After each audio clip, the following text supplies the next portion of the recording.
Hello guys, welcome back to my channel. இந்த வீடியோவில் ஒரு சிம்பிளான ப்ரூச் ஒர்க் தான் பார்க்க போகிறோம். இப்போ ஒரு ரொம்பவே ட்ரெண்டிங்கான ப்ரூச் ஒர்க் எப்படி பண்ணலாம்னு பார்க்கலாம். அதுக்கு முன்னாடி நம்ம வீடியோ இப்போ தான் புதுசாக பார்க்குறீங்க அப்படின்னா சேனலை சப்ஸ்கிரைப் பண்ணிட்டு வந்துருங்க. ஸோ இந்த ஒர்க் தான் நம்ம பார்க்க போகிறோம். இப்போ ரொம்பவே ட்ரெண்டிங்காக இருக்க இந்த ப்ரூச் ஒர்க் வந்து நம்ம ப்ளவுஸ் ஸ்டிச் பண்ணதுக்கு அப்புறமும் வந்து ஒர்க் பண்ணிக்கலாம். ஸ்டிச் பண்ணுறதுக்கு முன்னாடியும் பண்ணிக்கலாம், ஸ்டிச்சிங் முடிச்சிட்டும் நீங்கள் பண்ணிக்கலாம். இப்போது நமக்கு வந்து ஆர்டர் இதுதான். ஸோ இந்த ப்ளவுஸ் ஒர்க்கை நான் எப்படி பண்ணுறேன் அப்படிங்கிறத பார்க்கலாம். ஸோ நார்மல் நீடில் இருக்கு இல்லையா, அந்த நீடில் த்ரெட்டை கோர்த்து எடுத்துக்கோங்க. மிஷின் த்ரெட்டு தான், நார்மலாக நம்ம தைக்க யூஸ் பண்ணுவோம் இல்லையா அந்த த்ரெட்டு. நீடில் மட்டும் ரொம்ப சின்னதாக கொஞ்சம் மெல்லிஸாக இருக்க நீடிலாக பார்த்து வாங்கிக்கோங்க. அடுத்து பார்த்திங்கன்னா ஃப்ளவர் சீக்வன்ஸ் வந்து நான் எடுக்க போகிறேன். இதுக்கு வந்து உங்களோட ஐடியா தான். ப்ரூச் ஒர்க் அப்படிங்கிறது நம்மளோட க்ரியேட்டிவிட்டி பொறுத்து தான் இருக்குது. இப்போது இந்த மாதிரி ஒரு சர்க்கிள் வந்து நான் ஃபுல்லாக வந்து ட்ரா பண்ணி வச்சுருக்கேன். அந்த சர்க்கிளுக்கு சுற்றியும் வந்து இந்த ஃப்ளவர் சீக்வன்ஸ் வந்து யூஸ் பண்ண போகிறோம். ஃப்ளவர் சீக்வன்ஸ் அதோட ஒரு சுகர் பீட் வச்சு நம்ம இந்த ஸ்டிச்சஸ் வந்து ஸ்டார்ட் பண்ண போகிறோம்.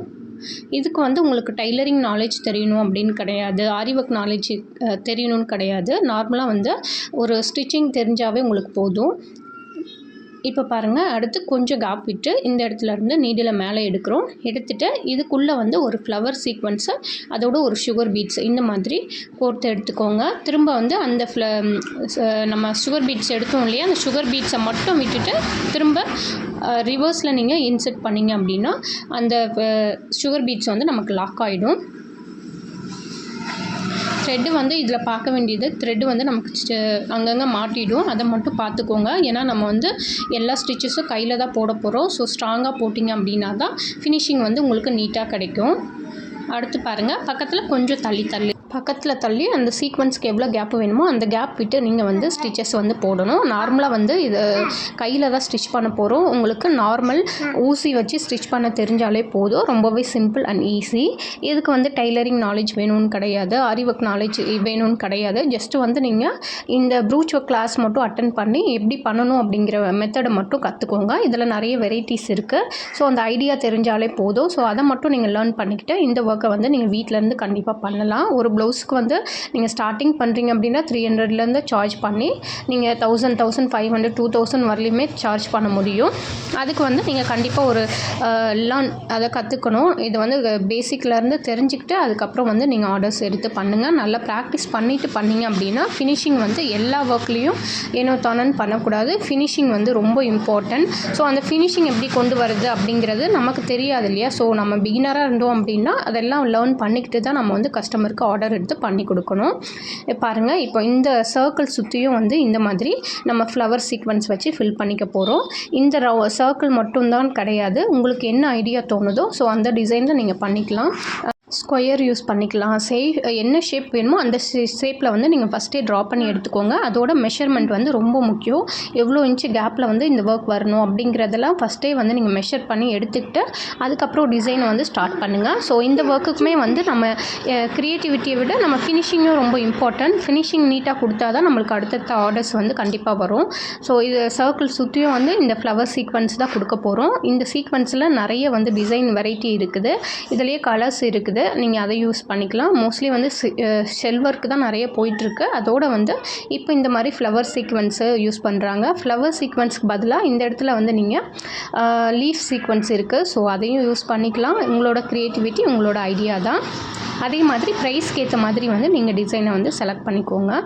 இப்போ இந்த சர்க்கிளை சுற்றியும் வந்து ஸோ பேலன்ஸ் இருக்குல்ல, எக்ஸஸ் இடத்துலையும் இந்த மாதிரி ஃபுல்லாக வந்து சீக்வன்ஸ் வச்சு நம்ம ஃபில் பண்ணி எடுத்துக்கணும். பேக் சைடு வந்து கவனமாக பார்த்துக்கோங்க. த்ரெட் வந்து எக்ஸஸாக அடியில் நின்னாலும் அப்படி இல்லைன்னா நமக்கு சிக்கு மாட்டிட்டாலோ கண்டிப்பாக வந்து அது நம்ம இப்போது ஃபினிஷ் பண்ணி கொடுக்கும்போது தெரியாது, பட் யூஸ் பண்ண லூஸ் விழுகும். ஸோ அதெல்லாம் செக் பண்ணிவிட்டு தான் நீங்கள் ஃபினிஷிங் நீட்டாக கொடுக்கணும். அதே மாதிரி மெஷர்மெண்ட் வந்து கரெக்டாக எடுத்துக்கோங்க. அந்த கேப் வந்து ஒரு ஃப்ளாருக்கும் இன்னொரு ஃப்ளாருக்கும் எவ்வளோ கேப் வரணும் அப்படிங்கிறதையும் நீங்கள் தெரிஞ்சுக்கணும். ஸோ அதுக்கு வந்து நல்ல ப்ராக்டிஸ் பண்ணிக்கோங்க. ரொம்பவே சிம்பிளான ஒர்க் தான்.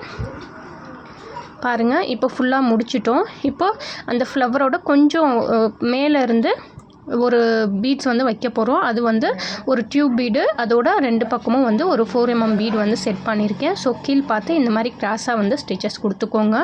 சைடில் நம்ம அந்த 3 mm பீட்ஸ் வச்சுருக்கோம் இல்லையா, ஸோ அதுக்குமே நீங்கள் ஸ்டிச்சஸ் கொடுத்தீங்கன்னா தான் ஸ்ட்ராங்காக இருக்கும். ஏன்னா இது பீட்ஸ் வந்து ரொம்ப பெருசு. ஸோ நீங்கள் ஒரே ஒரு ஸ்டிச் மட்டும் கொடுத்தீங்க அப்படின்னா கண்டிப்பாக வந்து உங்களுக்கு ஸ்ட்ராங்காக இருக்காது. நம்மளுக்கு டைட்டாக இருக்கணும் ஒர்க் வந்து. ஃபினிஷிங் பார்த்திங்கன்னா அந்த பீட்ஸை டச் பண்ணும்போது அந்த பீட்ஸ் வந்து நகராமல் இருக்கணும். ஸோ அதை பார்த்துக்கோங்க. இந்த மாதிரி ஸ்டிச்சஸ் வந்து ஒவ்வொன்றுத்துக்கும் நீங்கள் கொடுத்தீங்கன்னா தான் நீட்டாக இருக்கும்.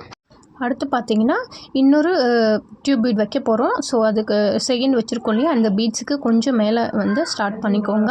ஒரு 3 mm பீட்ஸு, ஒரு 4 mm பீட்ஸு, அதோட ஒரு டியூப் பீடு, லாஸ்ட்டாக வந்து ஒரு 4 mm. இந்த மாதிரி கரெக்டாக அது எங்கே வந்து ஸ்டாப் ஆகுதோ அந்த இடத்துல வந்து ஸ்டிச்சஸ் கொடுத்துக்கோங்க. அதே மாதிரி 4 mm பீட்ஸுக்கும் இந்த டியூப் பீட்ஸுக்கும் இடையில ஒவ்வொரு ஸ்டிச்சஸ் கொடுக்கணும். அப்போ தான் வந்து இது ரொம்ப ஸ்ட்ராங்காக இருக்கும். ஸோ எக்ஸஸாக இருக்கு இல்லையா, அந்த கேப்பில் வந்து திரும்ப அகெயின் வந்து நீங்கள் இந்த மாதிரி ஃப்ளவர் சீக்வன்ஸ் வச்சு கம்ப்ளீட் பண்ணிக்கோங்க. ஸோ நமக்கு பார்க்க ரொம்ப நீட்டாக இருக்கணும். ஃபுல்லாக முடிச்சாச்சு. இப்போ பேக் சைடு வந்து ஸ்டிச்சஸ் எப்படி நம்ம எந்த நாட் போடுவோம் இல்லையா, ஸோ ரொம்பவே ஈஸி தான். ஸோ பேக் சைடு இந்த மாதிரி லைட்டாக ஒரு ஸ்டிச்சஸ் போட்டு பாருங்கள், த்ரெட்டு வந்து உள்ளே விட்டு இழுக்கிறேன், அதை மட்டும் பார்த்துக்கோங்க. இப்படி ஸ்டிச்சஸ் போட்டுட்டு நம்ம அந்த இந்த மாதிரி த்ரெட்டை இன்சர்ட் பண்ணி எடுத்தோம் அப்படின்னா நம்மளுக்கு ஒர்க் வந்து ஃபினிஷ் ஆகிடும். ஸோ இதோட ஃபைனல் லுக் எப்படி தான் இருக்கும். ஸோ இந்த ஒர்க் எப்படி இருக்குது அப்படிங்கிறத கமெண்டில் சொல்லுங்கள். ஏதாவது டவுட் இருந்தால் வந்து வாட்ஸ்அப் நம்பருக்கு என்னை காண்டாக்ட் பண்ணுங்கள். இந்த மாதிரி உங்களுக்கும் ப்ரூஃப் செக் பண்ணணும் அப்படின்னா வாட்ஸ்அப் பண்ணுங்கள். அது மட்டும் இல்லாமல் நம்ம இந்த மாதிரி சில்க் த்ரெட் பேங்கிள்ஸும் ரெடி பண்ணி கொடுக்குறோம். உங்களோட சாரிக்கு மேட்சாக, உங்களோட அவுட்ஃபிட்டுக்கு மேட்சாக ரெடி பண்ணி கொடுக்குறோம். உங்களுக்கு என்ன டிசைன் வேணுமோ அந்த டிசைனை செலக்டிவாக நம்ம கஸ்டமைஸ் பண்ணி கொடுப்போம். ரீசெல்லரும் என்னை காண்டாக்ட் பண்ணலாம். இந்த வீடியோ எப்படி இருக்குன்னு கமெண்டில் சொல்லுங்கள். தேங்க்யூ ஃபார் வாட்சிங் மை சேனல். நெக்ஸ்ட் வீடியோவில் பார்க்கலாம்.